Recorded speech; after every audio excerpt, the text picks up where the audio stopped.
Well, good evening, everyone. Welcome to this week's edition of On the Other Line Canada. Mr. Zach Davis, you are first this week. You know I was joking, right? I know that wasn't a walleye. That was a brown trout. That was a real nice brown trout. So whatever size it was, if you measured it, I'm assuming a legend like you didn't measure it, Zach, but post it in there, man. We like to hear from you. Someone that talks a lot about brown trout we're going to have on here momentarily, Mr. Mike Robertson. If you don't know Mike, you're going to know Mike at the end of the show. Luke, welcome to the show. Mr. Labradilla. Braden, good to see you again this week. And Zach says 26 inches. Now, I didn't see it on a measure board. Looks like you released it well. If anyone handles fish well, it's you, Zach. I know we've run into each other, haven't fished together, but maybe this year we'll make a point of fishing together. Let's get the show started. Let's bring him in here. The one, the only, Mr. Mike Robertson. Mike, welcome to the show. Good evening, Mr. Todd. Thank you for having me. Appreciate that. Now, I'm wondering, did you wear the high-vis hat to make a statement based on my experience with high-vis line? No, sir. I just grabbed the hat and put it on, and here we are, live. I still feel like it was a shot, but I might actually let it go because we both know when it comes down to fighting at the monkey bars, I might win. Oh, you're better than me. Yeah. Do you know why that is, though? No, sir. You tell me. I go down hard, I go down fast. I don't think you're fast enough to dodge the tree when it falls in the forest. So, you know what sound a tree makes when it falls in the forest? Splat. Yeah. We've been down this road before. Yes, we have. Mike, welcome to the show. We're happy to have you on. We had a blast last night doing 5 questions with, and you actually give me a lot to think about for tonight's show. So I think we're going to have a lot of questions. If anyone has questions during the show, we'll do our best to get to them. Sure. You are an experienced person when it comes to probably the hardest. I don't know if I would say the hardest. Let's say the most difficult stretch of water to fish, which is the Bow River. Yeah. And the one thing I get from being able to go out and experience you, and now you can agree with me or disagree with me. Sure. I know that you see this a lot. There are 2 frames of mind when it comes to guided services in an area where you live. Okay. Now, I do know that because of what you do, you're not the fly fisherman on the boat doing guided trips. You're doing spin cast trips. There's 2 frames of mind. Obviously, the difference between fly fishing and spin cast people, as always. But I've had people tell me in the past before that when it comes to guiding, why would I pay for a guided service when I live right here? I can just go do it myself. Sure. Before we continue, I want to say your microphone's getting cracky. Remember, like I was saying. Is it again? Yeah. Yes. Let's try that. Yeah. No, it's still cracky. Really? Yeah. See, he's shaking his head, so I only bring him in when there's problems. I don't, it sounds like may the 4th be with you. May the 4th be with you. Use the force. I think I picked up your question. Your question is, why would I use a guided service when the river is in my backyard? Yes. The quick answer to that is there's different kinds of skill levels, okay? So you're getting lots of beginner to intermediate fishing people that go fish that river and they don't do very well. They don't know what they're using. They don't know what they're doing. They're using the wrong equipment. They're using dollar store lures, et cetera, et cetera, et cetera. They don't know how to read the water.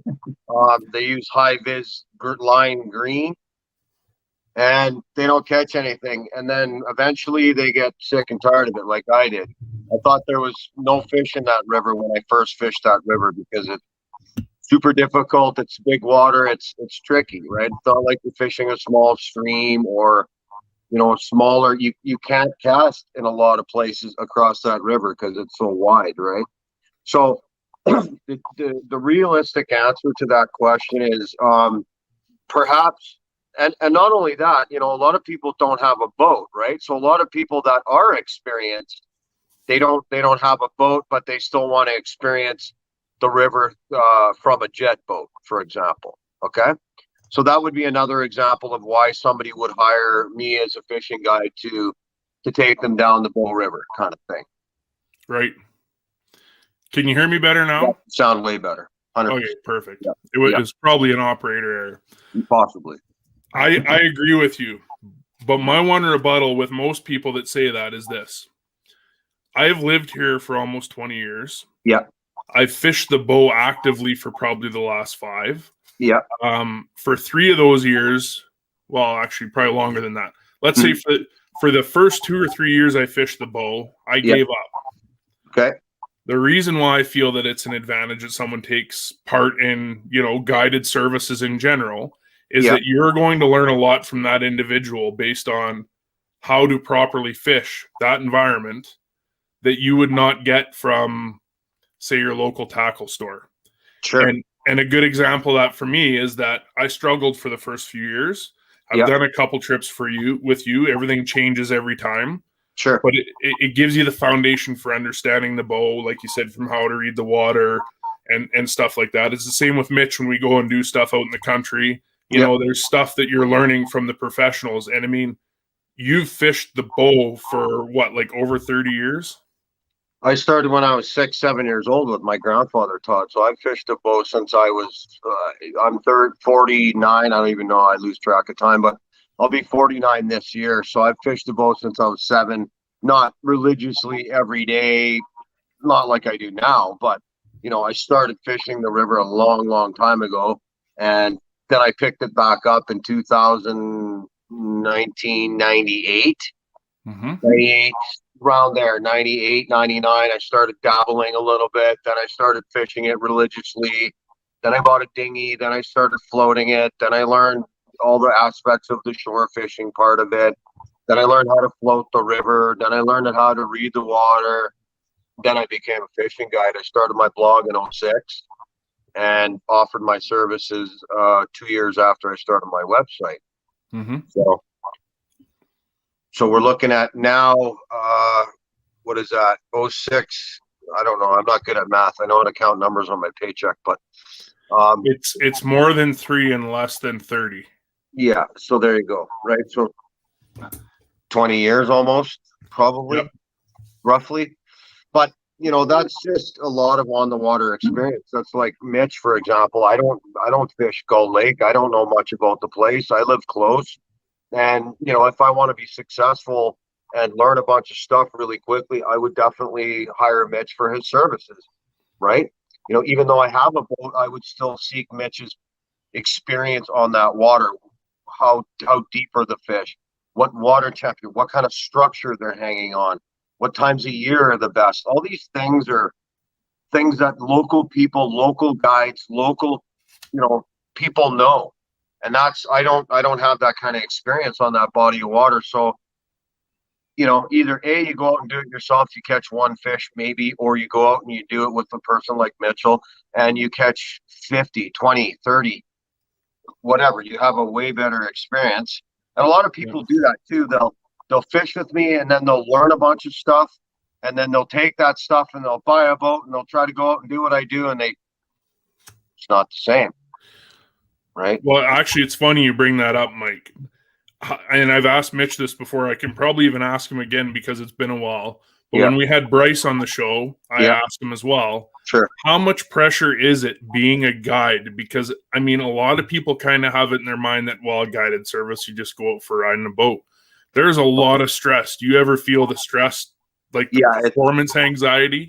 Yeah, totally. And the reason why is because people work hard for their money. Okay. So I bust my, you know what, for my money every paycheck. I work hard for my money, man. Right. So when you have somebody in the boat that's paying you to produce, and you want to give them I always want to have a 20, 30, 40 fish day, but like I say, I'm not God. I can't control mother nature. I can't control when the fish are eating, what the fish want to eat, right? All these certain factors in there, I can't control that. So with saying that though, I want you to have the best possible experience because we all work super hard for our money. It's like when we go to a restaurant and we buy a steak. I say I want my steak medium. I want a twice stuffed baked potato. I want the veggie salad. I want ranch dressing. These are all the things that I pay for, right? And I work hard for my money. So there's a certain amount of expectations that go with that, right? What So is your expectation of good steak and potatoes, knowing that now you'll have to wait 3 weeks to eat in? yeah, If the dishes is going to bring in we're no not steak and going there. potatoes. We're not going there. This is the wrong. So it'll be McDonald's for the next 3 weeks and then steak and potatoes. Honestly, Right? God, I haven't had McDonald's in probably 10. Oh, I lied. I had a chicken McNugget thing yesterday. I had a 20 nugget, A 20 nugget. 20 piece and a soda, baby. Dang. I mean, Yeah. I've done lunch with you, and I know that you can barely eat one of those round Subway sandwiches. So where you put 20 chicken nuggets is beyond me. I'm not going to go there, but Right. So back to your question, yes, there's pressure. There's pressure to produce. There's things we think about before we go out. So a guy thinks about, okay, what's my system? I'm going to fish there. I'm going to fish there. I'm going to fish there. If that doesn't work, I'm going to do this, that, and the other thing. If that doesn't work, then I'm just going to be a really good comedian, and hopefully people don't slap me around for the $600 they just spent all day and they caught nothing, right? So right. yes, there's pressure for sure. Like, I mean, like I said, I know Mitch knows, he's shaking his head up. Yeah, yeah. It's, people work hard for their money. So I want to produce always. Have you found with the new guidelines that your business is busier or slower or the same as it is every year? 2020 was stupid, crazy, busy, nuts. People can't travel. People can't go across the border. Mitch and I were discussing that just before you got back from kissing your girlfriend or whatever you were doing. And we discussed the fact that the borders are closed. He can't go fishing to the Yukon and he can't go to BC. So I think a lot of people locally are spending their money within small businesses. We're supporting small businesses like we've never been before. Absolutely. Right? And that's a really beautiful thing. Like, I want Mitch to do well. I want Mitch to put food on his table. You support me, Todd. You support my small business. And I'm always very, very grateful for that, because that's you heard me talk to my daughter. That's helping me feed my daughter. That's helping me put my daughter into school. That's literally putting food on my table. So, yep. I think that Mr. Labradilla here is asking a question. He wants to know how the new boat feels like driving upstream. Better than the old one? It's a different boat. I mean, so it's got more power. It has, a bigger motor, which I needed because, I got big, huge guys like Todd Boyd sitting in the front of my machine. So when you don't have enough fatties, man. I didn't say that. You're a big guy, right? You didn't have to. I did.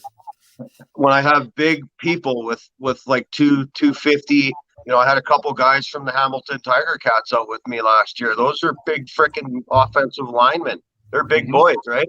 So having a smaller motor with not enough power to get the job done is, makes for a long boat ride back up to the boat launch going against the grain of the river, right? So, I decided that it was time to upgrade. My boat had some leaks on the floor. I made an insurance claim. I got settled with my insurance claim.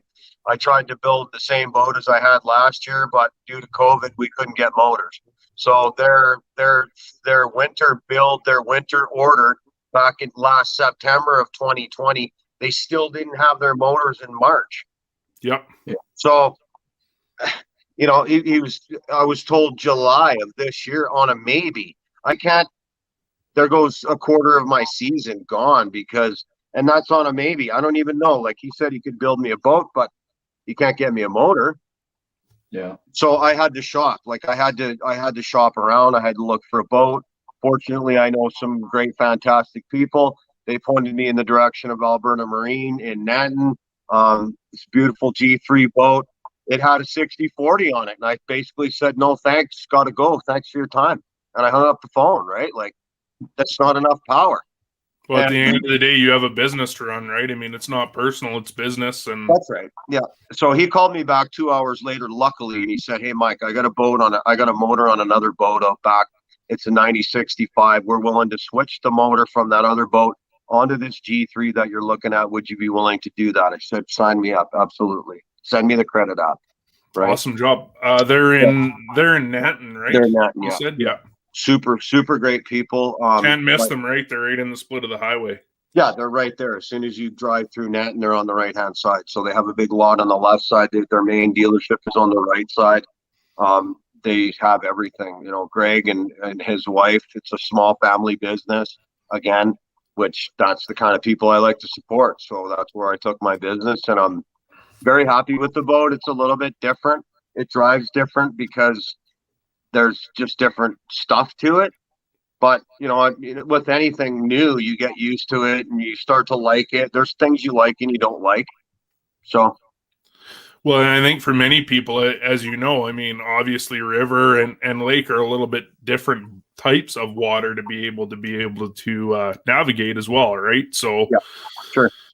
It's not like everyone can just take their normal boat. And I mean, Mitch, I don't know, would you take a run with your boat? I doubt it. Where, in the river? In the river. If it's deep enough, I'll give her. I'll take Tenny up anywhere. I'll take Tenny down the Yukon River. We go forever. She's a 10-footer. She likes to party. Well, deep. She likes to party, eh? She'll go fishing anyway. I love it. If there's one thing Mitch is good for, it's the sayings. Yeah. There's so many, but good to party. I mean. Yeah, she loves to get down, baby. Yeah. Yeah. I could see you being that guy. I mean, I'm not on board with the tin party, but I've had her. I don't think she'd be down with you either. Well, she'd be down. Oh yeah, nose heavy. Let's keep this heavy. Let's keep this a PG show, boys. If there's one thing I'm good for is getting to the front and getting that thing to plane out fast. But yeah. Mike knows what it's like. I'm a seat grabber, right? I'm scared. We'll see how well those seats rate in August, Mike. We'll see what happens. Yeah, we'll put it to the Todd Boyd test. I already put it to the Steve Gower test, so I think you're okay. I think we'll be fine either way, right? I mean, yeah.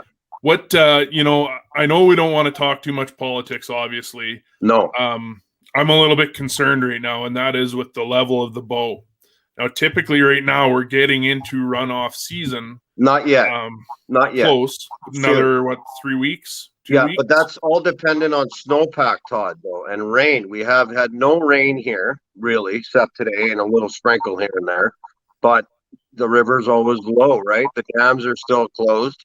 So once they open Ghost, that kind of stuff, then our snow level over the winter was so much lower than last year as well. Yeah. Like I was putting in bear baits beginning of April. Mm-hmm. And beginning of April, when we put in our baits, was the same as a month earlier or later last year.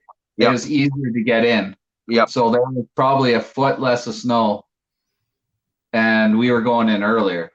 Yep. That all impacts water level, right? So flow rates. So we'll start to get runoff. You know, some stuff's melting out of the mountains. End of May, June. June's typically our runoff month. So you'll start to see stuff coming up here in beginning of June. Have you ever seen it as low as it is now, though?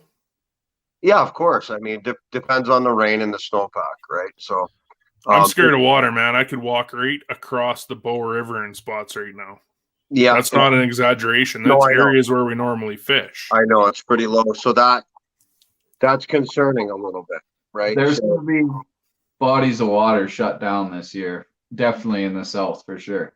Yeah, like even I was out at a river on Friday, and it's a foot lower than it's usually.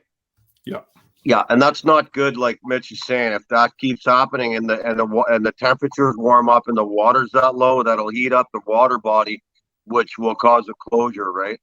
Yeah, Greg Rice is even saying up north it's super low, right? So yeah, that's just because of the snow and the rain. So I don't really think it's cause for concern yet, because I think we're going to start to see more runoff come down. The rivers and stuff will fill up. One of the reasons why we're going fishing this weekend is because of that. We want to get there before they open the dam. So last year we found out that they opened the dam, the Old Man Dam, on the May long weekend. So we got there too late and there was way too much water. It was stupid, crazy, bad fishing. Some guys were catching, but for whatever reason, we didn't do that well. But the year before we got down there, it was really low water tables and it was crazy awesome. It was really good. Does your game plan change this weekend knowing that the water levels are lower or not at all? No, it changes. That's actually better. That's what we want, right? We don't want that high, really muddy, crappy bank. We want low water tables where, you're fishing in corners of the river. You're fishing in, nice long runs where it's fairly deep with some rock cover and whatnot. Sandy beach kind of thing. So I drive my boat like an hour up the river. It's a 45-minute jet boat ride up the river. And then we literally camp right alongside the river and fish for 3-4 days, right? So up where there's no traffic. There's nobody can get there, right? Well, you can get there, but you have to have a jet boat. So yeah. Mitch, what are you doing this weekend? Oh, bear bait and work, probably. I'll probably hit a lake. My dad was out at a lake on yesterday. A nice little lake. He caught some nice rainbows. So the rainbows are a little sluggish still in the lakes. You should probably target your browns and your taggers and stuff right now. They're super aggressive. Like all the pictures you're seeing right now, browns, taggers. You're not seeing a bunch of hog rainbows in those stock ponds and stuff because they're pretty slow right now. They're still eating pretty tiny things. So you'll get the odd one, but they haven't once that water table turns over, you're going to get a lot better fishing.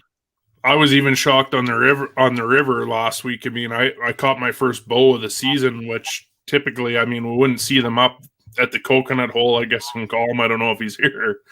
The coconut hole that early in the season, but maybe that's a good sign. Who knows? Ricky's asking me a question here, Mike. Yeah. What's your thoughts on Rocky Mountain whitefish and how has the bycatch rate been on the Bow River this year? We used to see a lot of Rocky Mountain whitefish. I think the Rocky Mountain whitefish population in the Bow River's declined big time, right? Like every time we do the city section, there was a lot more Rockies in the city section than there was below Policeman's Flats for whatever reason. I don't know why, but I'm not a biologist, so I can't really answer that question per se from a biologist point of view. But every single time we'd float the city section, we used to what we call bottom bouncing, right? So we'd bottom bounce like a Panther Martin spinner, a number 9 Panther Martin spinner. So we'd like turn the dinghy sideways and cast right behind the dinghy and let the spinner just do its thing on the bottom. And there was at least 10, you get 10, 15 Rocky Mountain whitefish that way. But for whatever reason, I don't know. It could be because I'm using different kinds of lures, different kinds of baits. So I don't really use a lot of spinners anymore. So I don't really find that I catch a lot of Rocky Mountain whitefish. But I think the fishing population in the Bow River is in jeopardy. I think it's in actual more jeopardy than the government of Alberta wants to admit. I should almost brought Marcy in for that question because I think on the Bow I've caught 2 whitefish in 7 years. Yeah. She's caught 3 this year already, which that's crazy to me, but what types of bait is she using though, right? We're talking she's using dome craft. Okay, yeah, that's a bottom type of bait. Exactly. Right? So that's why, right? So you got to think about that a little bit, right? So there's probably the largest Rocky I've seen, which was just about 18 inches. It was huge. That's epic. Like, that's a great fish, but that's just the technique that she's using. So they normally bottom feed, right? So that's I'll let her know that you said she's very talented, Mike. I'm sure she'll really talented. appreciate that coming from you. You're welcome. I'm actually surprised Mitch isn't going out for anything fishing related a little bit more this weekend, but I guess I won't judge you. Well, I'll get out. I want to go hit a lake. I'll probably hit a lake, and where I go fish the lake, I can hit a stream on the way back for browns. So, but the bear bait's getting hit by just a monster bear, and I kind of got to figure out what it is because my camera's kind of shut off. So that's more up in my head right now. It's messing with you. Oh yeah, I was gonna leave work today just to go figure it out. But any idea what it is? Well, I have a picture of a big black bear, and it's probably color phase, like a blonde or a cinnamon or something, by the looks of it. But then there was a pile of turd beside the bait that made me think that it was maybe something a lot bigger and eviler. So we'll figure it out. I'll get out with it. Could be my my long lost relative, Sasquatch. Could have been you. Who knows? Could have been. There was some popcorn in there. Wait, whole kernels or chewed? Well, when they came out, they were chewed. Oh, okay, that wasn't me. I'm a swallow whole kind of guy. Oh, okay. So could have been grandma though. Good chance. Yeah. Who knows? Yeah. But yeah, probably Browns. Browns or Tigers this weekend. Yeah. Nice. That's what's aggressive. Yeah. We have plans, but whether or not they come to fruition after seeing the weather, I don't know, Mike. You're gonna probably have a wet weekend down there on the river, but it'll be worth it. Yeah, we got shelter, we got stuff. I don't really care. Like I got rain jackets, and I'm in waders anyway, so yeah, you're fishing. It doesn't matter, right? I don't care. Yeah, I just need to get out of the concrete jungle and like spend 4 days away to just to decompress. I always say I need a holiday after the holiday, so I should spend 10 days down there, but I would need another 10 days by the time I was done. So how good does it feel to go somewhere other than the Bow River? Like, obviously it's an amazing fishery, but do you ever get to the point where you're like, oh man, I need a break? Yeah, I always did that. And a lot of people, like I'm a one trick pony or one river kind of guy and all this and that and the other. You hear the chatter on social media stuff, whatever. I don't really play into that much. Like I have 35 millimeter pictures of me with, fishing the Highwood River, fishing the Crow's Nest River, fishing the Castle River, fishing Lundbreck Falls, that's Crow's Nest, all over Alberta. I fished Highwood River, all kinds of lakes, like lakes that are hike-in, stuff that, guys are doing now that they think they invented. It's like, I got 35 millimeter pictures of that, okay? So going back to what you're saying, right, I already did all that stuff. Not to say that I don't still like doing it, but I concentrate on one specific resource, okay? Like I said to you yesterday on your 5 questions episode, it's 5 minutes away from my house. I don't know about now, I could say was a world-class fishery. Still fishing good, but not like the good old days like it fished before. Okay, I had some days below a certain point in the river last year, which was like the days of old, right? So does it get boring fishing the same river over and over again? Not particularly, because I love fishing. I don't care. That's the thing with river fishing. It always changes. There's always something different. The fish are always moving. There's something you can always learn, unlock about, a local body of water that you might not have unlocked the last time. Yeah. So I don't play into that. Oh, you're only a one river guy, whatever. I like the fact that you said you're not a one trick pony. I just feel like that kind of suits you. Well, being a one trick pony. Not being a one trick pony. No, yeah. So like I say, Todd, I have lots and lots of pictures. I don't have all of the old pictures that I used to have, but I've seen the pictures of the ones where you were like a stunt double for Magnum PI and stuff. Like I got spiked hair and I got highlights in my hair and I got Magnum PI mustache. Right? I shaved for this episode, so I don't have that today, but I didn't want to scare your audience away. But yeah, and then I focused in on one particular place, right? I got good at one particular thing. one thing at a time. I go good at that, and then I just honed my skills, and then I became a fishing guide. Yep. You could say that you focus more on trout, though. Yeah, I love trout. I'm a trout guy. That's what I grew up with, right? So Grandpa, he always took me for trout. I love walleye. Don't get me wrong. I love walleye fishing. Like specifically in a lawn chair, looking at my rods, I could sit there for days. I mean days, and not get bored of that. And I've done that too, right? You know, I'm interested in both your opinions of this. Mike, you mentioned that the bow used to be a world-class fishery. In your opinion, what do we need to do to get it back to that point? Or can we? We need to admit the fact that it's in decline, that it's almost collapsed. It's getting close to collapsing, right? The University of Calgary has done their study, and they confirmed that there's 50% less rainbow trout in the river. So I talked to the biologist, remember, Mitch, when we had those meetings at the whatever, ours was at the Bow Habitat Station. So I spoke directly to the biologist that's in charge of the Bow River. I'm not going to say his name on camera, but whatever. If you know who the guy is. As I was waiting to speak to him, there was some guy making his suggestions as to what he thought we could do for the Bow River fishery.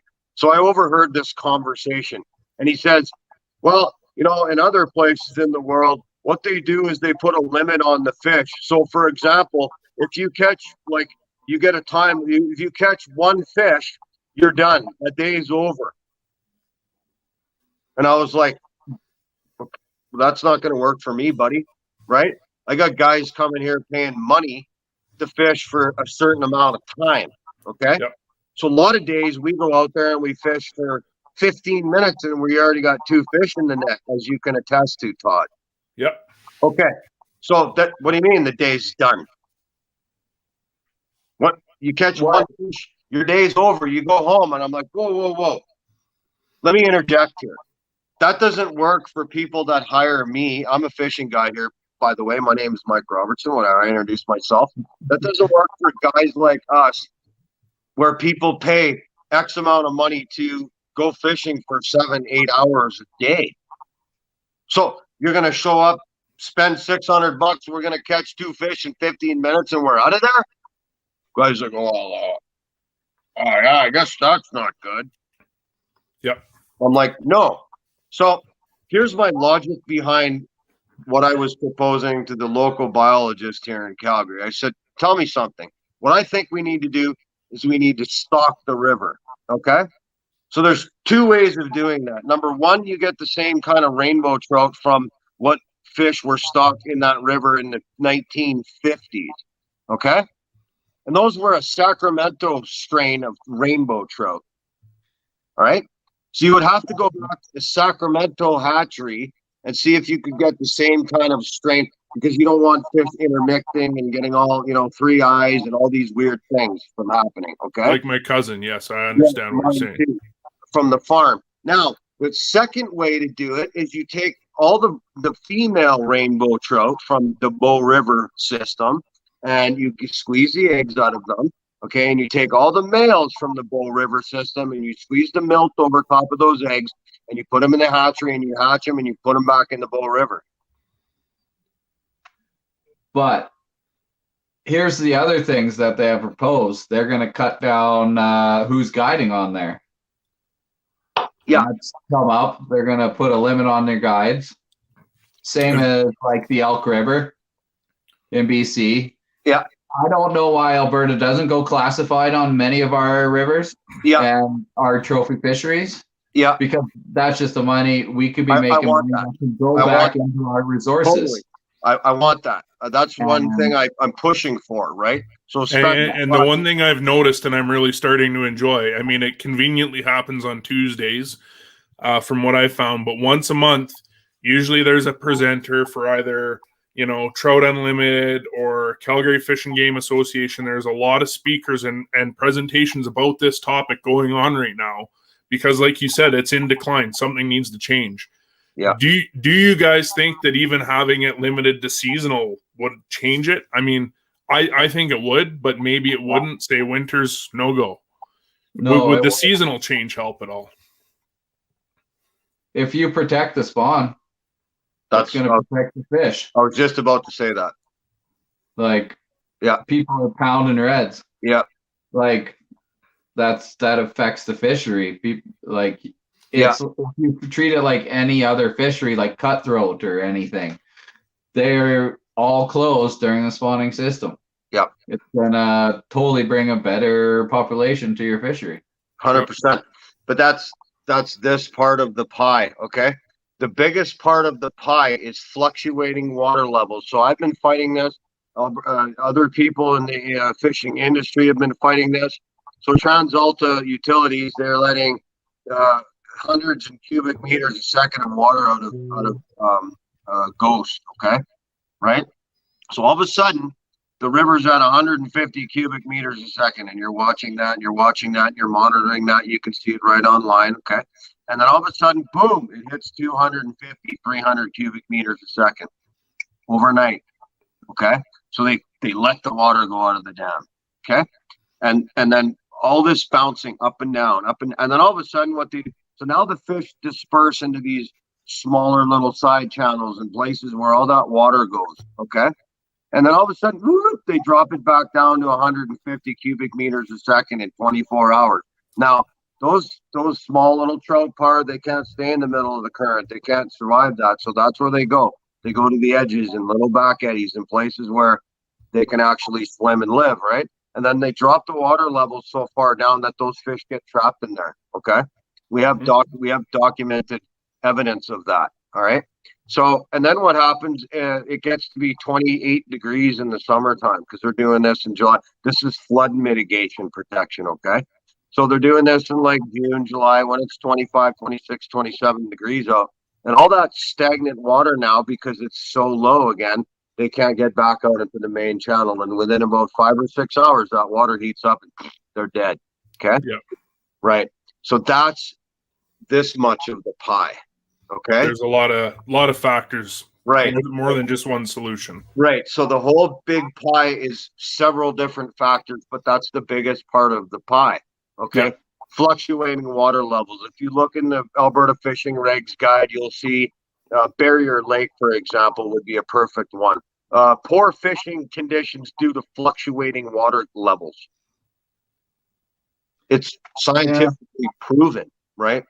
So then you're getting poaching involved with that. I see there's obviously 30% more license sales in the province of Alberta due to COVID. Okay, people wanting to get outside. That's why we're getting these Crown land camping fees and these Kananaskis lake surcharges and all this stuff. Okay, everything like hey, they hired a bunch of COs. Actually, I got checked for the first time. Marcy and I got checked here about 2 weeks ago. Good. First time ever fishing the bow. Now, the only problem is he said we were walking too fast for him.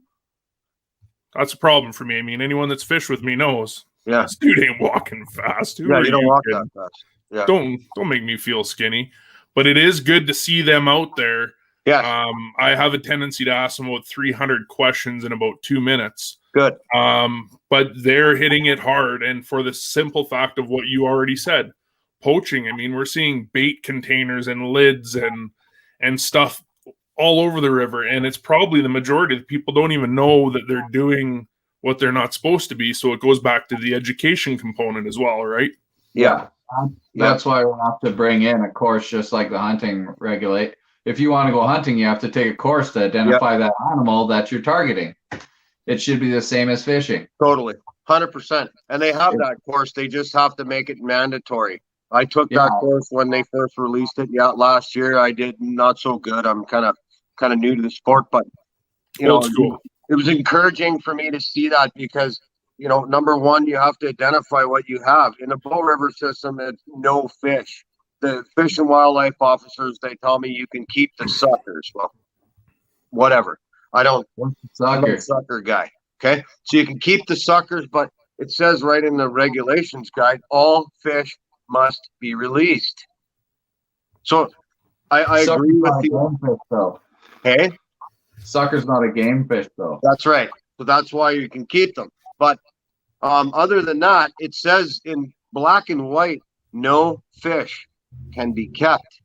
Yeah. So it doesn't matter what language you're reading that from, even identifying something, you got a fish. Well, okay, I know it's not a sucker. Okay, it has to go back. So everything must be. So there's no excuse for that. It's just people breaking the law, right? The issue is clarity. It's like any guideline or book. Yeah. You're going to have a different interpretation no matter who is reading it or how you're reading it. Yeah. I mean, we make fun of them, but someone that knows the book in and out, which will shock most of the people watching the show, is Dino. Yeah. Right? The kid reads like crazy. Yeah, I will even admit that I don't know the rigs as good as Dino or you or maybe even Mitch do. Yeah. But that's a sign that even the people that should know more don't know enough. And when you don't know enough, you're not able to teach the other people the right way. Yeah. And then you're relying on a system where there's not enough support. For me to have fished the bow for as long as I have, and that's the first time I've been checked. Yeah. I know. Something's wrong with the system. It's horrible. And when they sent out the survey, Todd, when they asked us what we want, what our input was on the fishery, okay, they said, should we make this place a catch and release fishery? And I said, that sounds all lovely and dandy, but you need way more resource officer to police the place.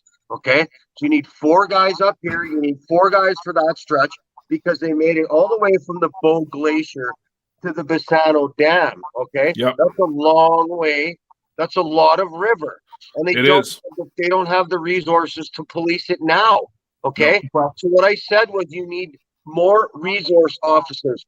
That would entitle 4 here, 4 there, 4 there, and 4 more there. Yeah, Dana's bringing up a good point, and I know he's bringing it up because I'm a huge advocate of it. I'm going to use Manitoba as an example. I mean, comparable to Alberta, it is not. But they have introduced the Master Angler program, which has run for years there, and it's promoting healthy catch and release of fish. Yes, I love that program. And it's allowing society to compete without it affecting the fishery. Now, obviously, there's a lot of other factors that come hand in hand with that. Yeah. And I think every province has its weak spots and its strong points. But, you know, it comes down to even the reporter poacher. I know a lot of guys are against it. I'm a huge fan of it. Anyone that doesn't use it is actually shorting themselves. 2 thumbs up. You don't want to make the phone call, go online. I can guarantee you will get no faster response. They will drive from wherever they are to come deal with it. And they thank you for reporting. Yeah. And if the guy gets convicted, you might get something nice in the mail for yourself. Hey, man, more fishing gear. What's wrong with more fishing gear? Yeah, that's right. But the moral of that story is what you're doing, because I come from a place where you don't rat nobody out. Okay? If you're a rat, you're a rat. Okay? That's where I come from. That goes so everything that I learned when I grew up, it goes right against that. Okay? But this is something totally different. Okay? This is protection of a resource that we all use. Okay? I use it. I make money off it. That's even more of a reason for me to make that call. If I see anybody poaching anywhere, it doesn't matter what resource that I'm on, I phone. It goes against everything that I know, but I do it anyway because it's generational. Okay, we collapse a fishery, 2 or 3 generations of people may never ever get to utilize that resource again. Yep, agreed. Right? So it's vital to any resource that you make that phone call. Get the license plate. Get the description if you can. Get what the guy's wearing. Just do it, man. Even if you're a bird watcher with a high focus lens in Huron country, man. Yes. Get them. Yes. Those guys were convicted. They were on already a 3-year fishing license ban for having a dinghy full of walleye at Travers Reservoir. You don't think those guys are criminal poachers? Apparently not. 100% they are. 100% they are. And the fines, that's a political thing again. That's a whole nother show. I agree with you, Mike. I don't want to rant on your show, but it's appalling what murderers get 5 years. We'll start there. We'll end there. Anyways, I'll shut up. Yep. Matt Doyle puts it the best way. Snitches get stitches for everything other than protection of our fish. Matt, there you go. I love it. Love it, man. I can't see the comments, but that's perfect. Oh, don't worry. Everyone's just calling you real rude names. Good. Love if it. That makes you feel any better. That's excellent. I know you thrive on that. You know what? I love myself. I don't really care. See, 45 minutes flies by. This Sure new does. idea of Todd not being structured and stuff. I mean, yeah, kind of just are you just sideways? What do you got in your hand? That's a forward question. I saw you grab something there. There's nothing here. Look. Why don't you promote? Seeing as you're winging it. Why don't you promote that Youths Can Fish too? This trip. That thing. That one. Okay. Sure, let's talk about this for a second. It was conveniently placed in my hand by you. We're social distancing, but you just handed it to me. So yeah, thanks. For anyone that doesn't know what this is or has always wanted to take part in going out with Mike, Mike so graciously donated a 1-day fully guided trip for two on the Bow River to the Youth Can Fish 2 organization. Now, Mike, thanks for your donation. What I can also tell you is that is up on, if you go onto our On the Other Line Canada page right now, well, not right now, don't leave the show, you will see the link for the Youth Can Fish 2 online charity auction, which ends in 3 days, and that's the Poverty Relief for Youth program. Mike, you realize guys can bid on this right now. It's at about $338. Yeah, they should be bidding on that. That's an amazing cause. That's a beautiful cause. It's super fun day. You'll have a total blast. Everything's included: rod, reels, lunch, tackle, non-alcoholic drinks, no marijuana, no freaking monkey business. Right? And there's other stuff on there too. We got a Sienna 2500 reel. For anyone that's wondering, no, this isn't my personal collection. Youths Can Fish 2 was supposed to have had an in-person silent auction a year ago. They've not been able to. Between that and dealing with theft from their Cold Lake facility of all their kids' stuff, they have nothing. We're trying to fundraise. Head over to the page. Bidding ends in 3 days. We got stuff like this. Custom jerseys from Fish Whipped Apparel. Mike, one of your other favorite fish on there. That's amazing. Barb's been amazing. Like, I've got jerseys coming out the earlobes. Yin yang. Earlobes. Wazoo. It's all the same. Yeah. So anyone that doesn't know, reach out to me. The auction ends in 3 days. I think last I checked, they've fundraised a total of $1,600. So that's on the charity auctions website. Head over, check it out. Message me if you don't know what it is. I'm probably going to have to go bid on that trip, Mike, just because. No, I'm going to first. I'll fight you for it. Well, okay. As long as you fight and it's for a good cause. Let's get it to like Let me 2 just grand. punch downwards. We can do a charity fight. Charity fight? Boxing match. Yeah, for a guided fishing trip. I love it. I'll film it. Do you want to do the new? There's a new fighting style. Did you hear it? They had to change the name of it. You don't want my Cobra style. It's the hairy leg fight. Yeah, don't partake in that. I don't hairy leg wrestle. Your greasy little hairy snake. I want no. Hey, don't be scared of a 34-inch inseam, bro. Come at me. I'll punch downwards. I don't want none of that inseam. Well, that's good. This inseam's not for you. Well, it scares. Mine's outseam. Greg's game. Scott's saying celebrity death match. Yeah, that's perfect. I mean, Matt. I see Matt post almost every day about anger fighting. I told him, "Come on over, bud. I'll treat you like a punching bag." Kid never shows up. Speaking of competition, Mitch, you're going to be a judge. I think we finally finalized the rules for the 2021 charity Fish On. Yeah. Mike, if you had one tip to give anyone that's going to feel the pressure of competition, what would it be? Just go have fun, man. Just do your homework, but go have fun, right? I think a lot of people lose the fun part of it, right? I got to do this and I got to do that, and just go out and have as much fun as you can, and whatever happens, it's all for a good cause, right? That's my advice. The good thing is charity, so Yeah, no matter what, everyone's a winner on this, and exactly. that's what it's about. Yep. Have fun. Have fun. Sorry, I'm just taking notes because that's probably what I need to start Because doing. when you're loose and your energy is good, I think the fish pick up on those vibes, man. When you're all like negative and man, I hate this place, this lure sucks, whatever. I think the fish pick up on that. So just be positive, man. Go have fun and be positive. Well, I have a lot of time to work on that because unfortunately, Adam and I made the decision this week that we're not going to Manitoba this month, which is a little bit heartbreaking because I wanted to bear hug Scott Connolly. Yeah. I know how that guy likes his bear hugs, but it means that Marcy and I are going to get a chance to go knock sturgeon off the bucket list. Love it. So there you go. You make a win, right? Is that being positive? That's beautifully positive, right? Take a bad situation and make it into a good one. Love it. Okay. I want bass fishing this weekend, but I can't unless I become essential there somehow. Yeah. Yeah, I mean it's tough, right? I mean you're having to find ways to make things work in other areas. I was thinking about just wearing my white hard hat across the border and saying that I had some essential stuff to do, but yeah. You're like me, you realize you don't really bring anything to the provincial table? Well, when I'm coming through the border patrol with a white hard hat and a big old boat behind me, I don't know how they're going to pull it. I could be fisheries, maybe.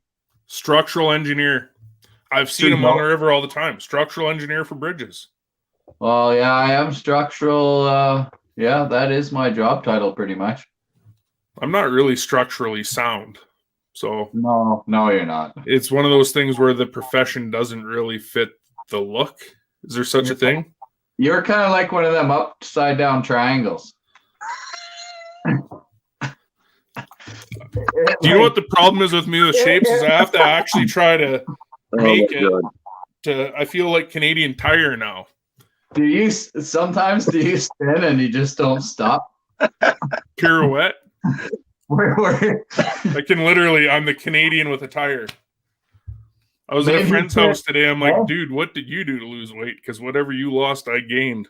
That could be a new promotional tool. You could sell yourself to Canadian Tire. Red shirt, red hat.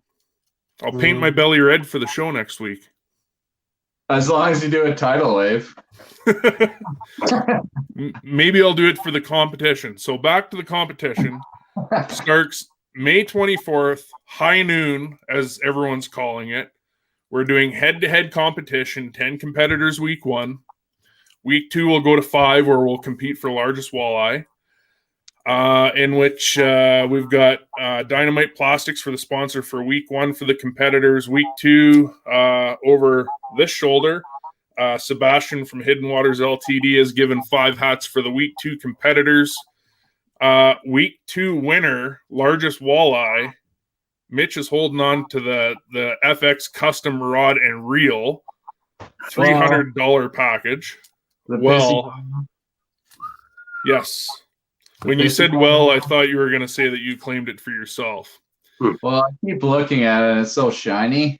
And it's kind of my favorite. It's my favorite setup. I have like 3 or 4 of those for trout, walleye, 8-pound line. That thing's a machine on the river, a machine on the lake, solid backbone, and just that tip that just makes you go, oh. I should have entered the competitions instead of running it. Yeah. Our new sponsor to announce is week 3. Week 3, I decided we would do something a bit different. So week 3, we'll have 4 competitors. We're going to randomly draw them into teams of 2 for combined fish. And Greg Rice of Perch Slayers has kindly donated a nice little prize pack for the winning team for that. And then, of course, week 4, the grand prize winner gets $1,000 for their charity of their choice, which we've posted on our page, as well as we're going to order up a custom Fish Whip jersey for them. So that's pretty exciting. It's amazing. Awesome. Art's got a question on here, Mike. Well, even for Mitch, because I know the answer. Ever catch a burbot on the Bow River? Yep. 1, 2, 3 of them. The first one I ever caught, I was like, it's a snake, man. I'm not touching that thing, dude. No way. And buddy's like laughing his head off, man. He was laughing so hard. I'm like, what is that thing, man? And he's like, it's a burbot. Like, I had no idea what it was. On a buzz bomb, I believe. Anyways, he gets it off, and I'm like, no. Another guy that catches them on the bow is Zach Davis. I know he caught that one not too long ago. So a lot of them live around where the highwood meets the bow. So if you're gonna get a burbot on the bow, it's probably gonna be there. Yeah. One of my favorite fish to eat of all time. Juicy, poor man's lobster. Yum yum. I mean, what's that, Mitch? Burritos. Dang. Is that the same as perch tacos? Same. I don't see Fedorik on here. He's probably working, but he's the king of the perch taco. That's the burritos are better. It's firmer. That backstrap off a burb. That's like almost it's like a lobster texture. So you get that firmer, nicer texture in that taco, and it's just like Scott and Joel are agreeing with you on that one. Yeah, it's the mouth texture there, and it makes that taco, you know. I want to assume I know the answer to this, but are any of you guys waiting to see what the draw results are tomorrow for tags? Do you guys put in for tags at all? I did it. I'm supposed to. I release everything. Yeah. Not everything. Everything. I remember you had a truck one time. You didn't release it. When I was in high school, I kept fish. Fish. But after high school, I released everything. not going there. Not going there. Yeah. I'll save that for boat conversation. What happens on the boat stays on the boat. That's just the way it works, man. Mm-hmm. Well, Mike, I want to thank you for joining us on the show this week. It's been awesome. Mitch, as always. Mike, what's the best way for everyone to get a hold of you? You can get a hold of me through my website. There's a contact page up the very top. That's www.bowriverblog.com.